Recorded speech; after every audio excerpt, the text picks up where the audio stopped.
11월 29일 금요일입니다. 호세아서 10장 1절로 15절입니다. 이스라엘은 열매 맺는 무성한 포도나무라 그 열매가 많을수록 제단을 많게 하며 그 땅이 번영할수록 주상을 아름답게 하도다. 그들이 두 마음을 품었으니 이제 벌을 받을 것이라. 하나님이 그 제단을 쳐서 깨뜨리시며 그 주상을 허시리라. 그들이 이제 이르기를 우리가 여호와를 두려워하지 아니하므로 우리에게 왕이 없거니와 왕이 우리를 위하여 무엇을 하리요 하리로다. 그들이 헛된 말을 내며 거짓 맹세로 언약을 세우니 그 재판이 밧이랑에 돋는 독초 같으리로다. 사마리아 주민이 벳 아웬의 송아지로 말미암아 두려워할 것이라.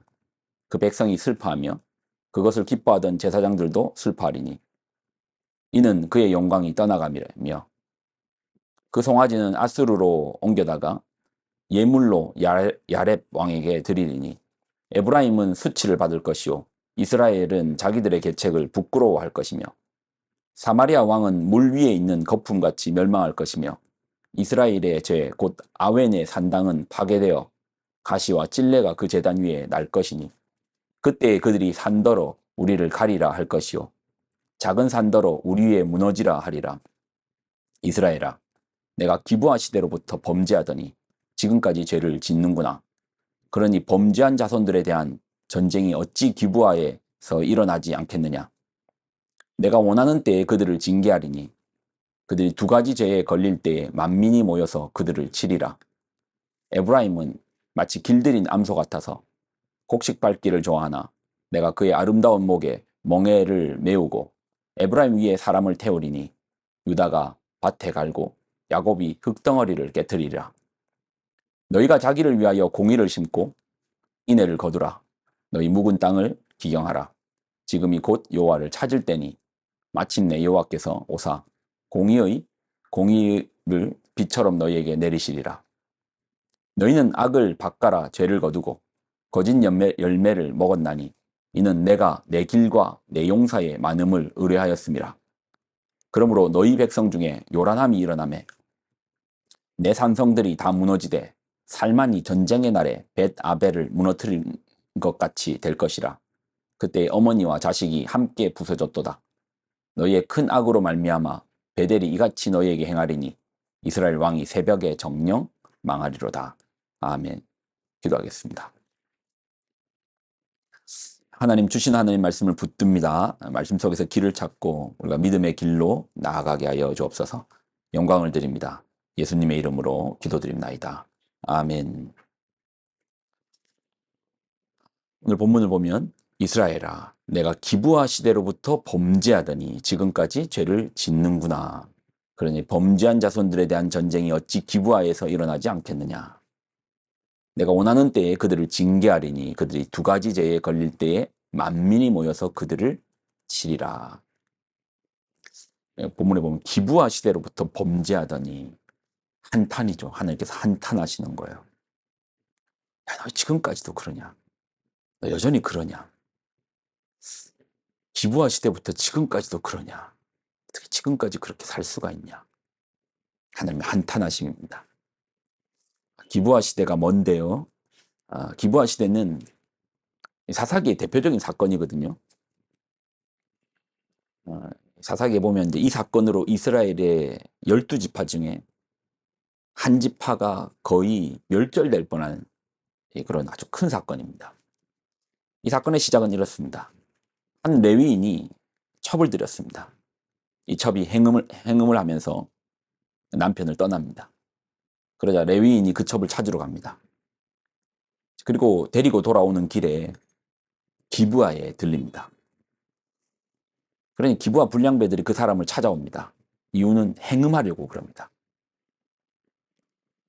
그러자 그가 자신의 첩을 기브아 불량배들에게 주고 자기는 살아나요. 그 다음날 보니 첩이 죽어 있습니다. 이에 레위인이 자신의 첩의 시신을 12지파로 보내는 거예요. 온 지파가 모여서 기브아와 전쟁을 벌인 사건이 기브아 시대 때 있었던 그 행음의 또 음행의 사건입니다. 여기서 이제 그 죄의 출발을 좀 보면요. 어디서부터 했습니까? 한 지파가 사라질 뻔한 겁니다. 12지파 중에서요. 우리로 치면은 지역 간의 전쟁을 하는데 뭐 경상도가, 강원도가 사라질 뻔한 그런 하나의 사건인 거예요. 아주 큰 사건이죠. 이 사건의 출발에 보면 레위인이 첩을 들인 순간부터 이 죄가 시작됩니다. 그러니까 한 지파라는 큰 덩어리에 비하면 레위인이 첩을 들인 이 죄는 어떻게 보면 좀 작아 보일 수 있습니다. 또 그 당시에 많은 사람들이 이렇게 음란과 행음이 상식화되어 살아갔던 시대거든요. 남들 다 첩 두는데 나만 두는 것도 아닌데 왜 나에게만 문제가 있다고 그럽니까?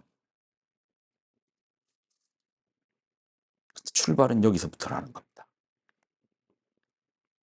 남들이 다 한다고 나의 죄가 희석되는 건 아닙니다. 저 사람도 저렇게 하고 보니까 저 옆집도 그렇게 하더만 한다고 하나님께 내 죄에 대해서 남들 다 그렇게 하니까 너 죄 없었던 거 해줄게 그렇게 하지 않습니다. 근데 그 작은 죄가 자라죠. 누군가가 행음의 사건이 자라죠. 자라고 자라서 결국 어떻게 되더라? 10절을 보면 내가 원하는 때에 그들을 하나님 징계하시는데 어디에 걸리는지를 봐요. 그들이 두 가지 죄에 걸릴 때에 만민이 모여서 그들을 치리라.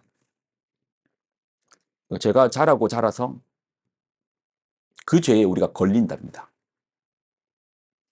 작은 거미줄인 줄 알았는데 시간이 지나고 내가 의지만 가지면 끊어낼 줄 알았는데 그 죄좀 내가 나중 되면 안 하면 안 할 수 있지.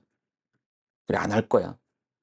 지금은 이렇게 하지만 내일은 안 갈 거야. 아니 내일도 하겠지만 1년 뒤에는 난 밖에 있을 거야. 성경은 뭐라고 말하죠? 그 죄에 네가 걸릴 거다고. 내가 걸려서 빠져나오지 못할 거라고. 그 죄에 걸려서 멸망을 당할 거라고. 올무가 되어 잡혀들 거라고 합니다. 작은 죄는 없습니다.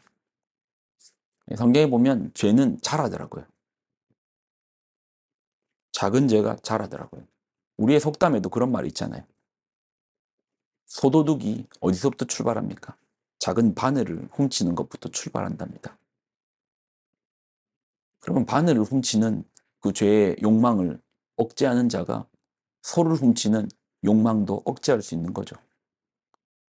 이 정도 바늘이야. 에이, 뭐 이거 가져갔다고 뭐 역살에 잡겠어. 그냥 모르고 가져갔다고 하면 되지. 근데 그 다음에는 다른 것이 내 손에 잡혀 있을 거고 좀 더 시간이 지나면 남의 집 소가 내 손에 끌려오고 있을 겁니다. 왜요? 죄는 자라니까요. 그리고 죄가 자라면 하나님께서 나중에 때가 되면 그 죄 때문에 징계하겠다라는 겁니다. 하나님의 징계의 포승줄, 징계로 말미암아 포승줄에 묶여서 우리가 끌려갈 터인데 그 줄을 자세히 보면 그때 내가 지었던 작은 죄가 단단하게 내 발목을 붙들고 있는 그래서 그 죄에 걸려버린 우리의 모습도 보게 되겠죠. 이 말씀을 거꾸로 해버리면 어떻게 보면 우리가 또 살 길도 보이겠네요. 여러분 작은 죄라고 무시하지 맙시다. 이것이 자랄 수 있다. 말씀이 생명력이 있는 거 아시죠? 죄도 자랍니다. 작은 말씀을 실천하면 작은 것 앞에 충성하면 하나님께서 큰 일도 맡겨주시는 것처럼 작은 죄에 무너지면 나중에 큰 죄에 내가 어쩌다가 이렇게 됐단 말이야. 내가 어쩌다가 이 모양이 됐단 말이야. 하는 날도 올 수 있다는 것이죠. 끊어내는 지혜가 있기를 바랍니다. 기도하겠습니다. 하나님 주신 말씀을 붙들고 나아갑니다. 우리가 죄가 작다. 그리고 남이 다 한다. 거기에서 위안을 누리지 않게 하여 주옵소서. 이 죄가 자랄 수 있고 이것이 결국 내 발목을 잡아 이 죄에 끌려가는 우리의 연약함들을 생각하여 우리가 죄에 끌려 다니지 말고 말씀을 따라가는 믿음의 사람 되기를 소망합니다. 우리를 그렇게 인도하여 주옵소서. 영광을 드립니다. 예수님의 이름으로 기도드립나이다. 아멘.